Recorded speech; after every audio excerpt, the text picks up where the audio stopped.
Okay, so karon akong ipakita kung unsaon pag-set up og automated follow-up sequence gamit ang Zapify.io workflows.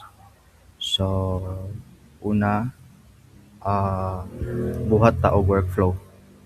So, gamit start ta from scratch. Okay. Start from scratch. And then the trigger is something like uh, lead form submitted. So,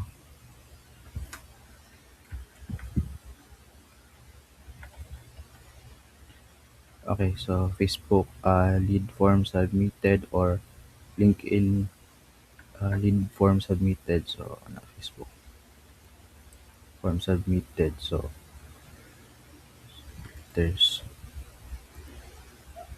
from. So, once you are satisfied with the setup, you can now save the trigger. Then after that, uh,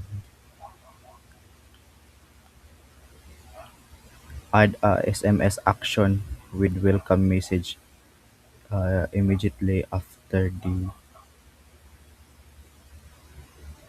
trigger. So, mag-add ta og action. So, the action is send SMS. Send SMS.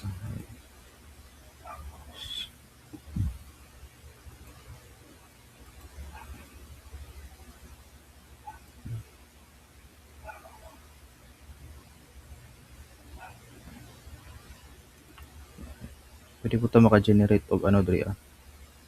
Um,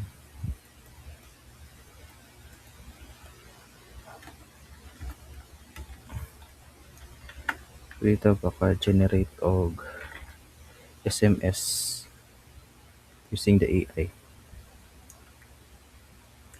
And then after that, pwede natin siya ma-use as a message. Pwede po kita individually mag-type. And then after that, we can also attach here nga mga attachments. Maka-add po ta og kuan files through URL. Okay, so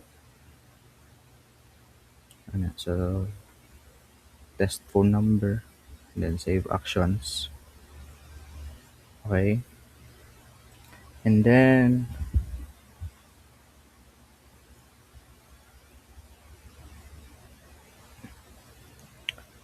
add a wait step.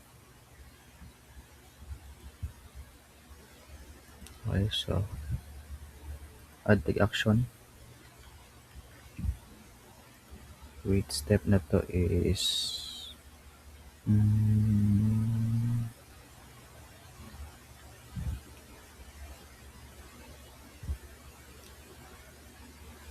um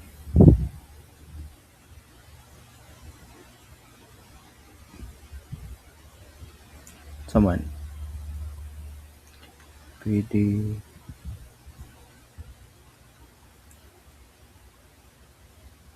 wait until before and or after event start time or appointment or till before after the invoice due date.